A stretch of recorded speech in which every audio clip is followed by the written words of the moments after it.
প্রথমে বসিয়ে দিলাম একটা কড়াই, তারপর দিয়ে দিলাম 1 কাপ তেল, দিয়ে দিব হাফ টি স্পুন গোটা জিরা, এবার দিয়ে দিব তেজপাতা, দারচিনি আর 3-4টে এলাচ, তারপর দিয়ে দিব পেঁয়াজ কুচি।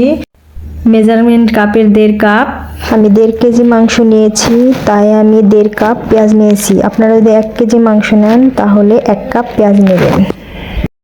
এরপর ভালো করে নেড়ে চেড়ে এর মধ্যে দিয়ে দিব 2 টেবিল স্পুন লবণ।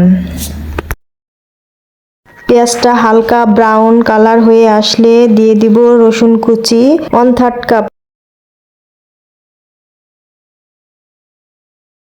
এরপর নেড়ে চেড়ে এর মধ্যে দিয়ে দিব আদা রসুন পেস্ট, এরপর দিয়ে দিব জিরা বাটা 1 টেবিল চামচ, মশলা বাটা 1 টেবিল চামচ, ধনিয়া গুঁড়া, 4-5টা কাঁচামরিচ ফালি, মরিচের গুঁড়া দেব 1.5 টেবিল স্পুন। এরপর দিয়ে দিব 1.5 টেবিল স্পুন হলুদ গুঁড়া, দিয়ে একটু নেড়ে চেড়ে এর মধ্যে পানি দিয়ে দেব একটু, দিয়ে ভালোভাবে কষাতে হবে মশলাটা।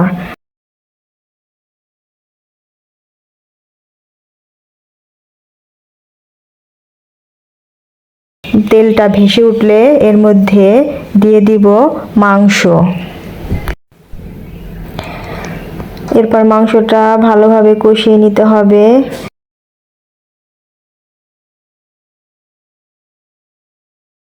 তারপর ঢাকনা দিয়ে ঢেকে দিতে হবে। ঢেকে দিয়ে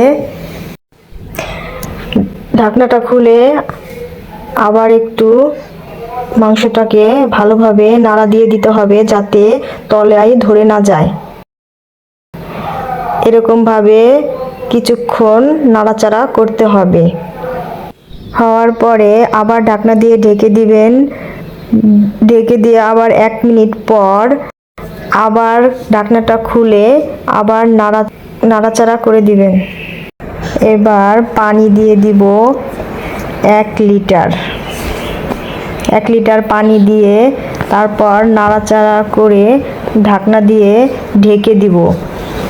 ঢেকে এর মধ্যে আমি দিয়ে দিব তারপর কিছুটা ভাজা জিরা দিয়ে নাড়াচাড়া দিয়ে তারপর আমি চুলাটাকে বন্ধ করে দিব।